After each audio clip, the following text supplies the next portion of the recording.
Ang sabi ni Vice President Duterte ay mukha namang in high spirit siya. At ang sabi nga niya, pinauuwi siya ng pilit ng tatay niya. Dahil sabi niya, umuwi ka na at magtrabaho ka sa Pilipinas. No?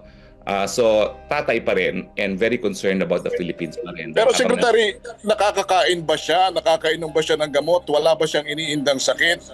Nakakatayo ba siya mag-isa? Paano ang kanyang pamumuhay ngayon sa loob ng kulungan na mag-isa? Ulitin ko, Henry, hindi ko pa siya nakikita. Ang nakakita lang sa kanya, once si E.S. Medaldea, once si VP Sara, and today at 9 o'clock, si Executive Secretary Medaldea rin, former Secretary Medaldea. No? So ako, I can only rely on what VP Sara has said. No? VP Sara said na okay naman daw si Presidente, medyo nung time na binisita niya, hapon na, isang meal pa lang ang sinerve sa kanya, hindi masyado nakain ni Presidente ang Dutch food. Pero pinaghandaan na raw siya ng kanin. Okay? Now, let me tell you about the detention facility. Kahapon kasi, I had lunch with the Dutch National. Itong detention facility po is not exclusively for the ICC. It is an international detention facility being run by the Dutch government.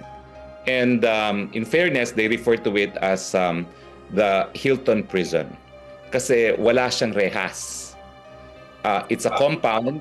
It's like a dorm, I guess. No, walang rehas. They're free to move about, and quality of food naman is hindi masama. Kaya lang daw, syempre, it's Dutch food. No, and they have accommodated President Duterte's preference for rice.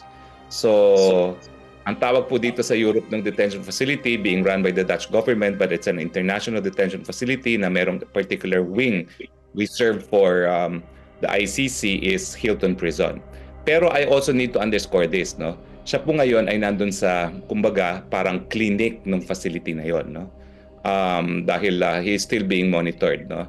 Ang problema nga kasi, nagkulang siya ng gamot talaga. And although alam ng mga doktor ang gamot doon, ang aking huling narinig is they are providing him with substitute medicine.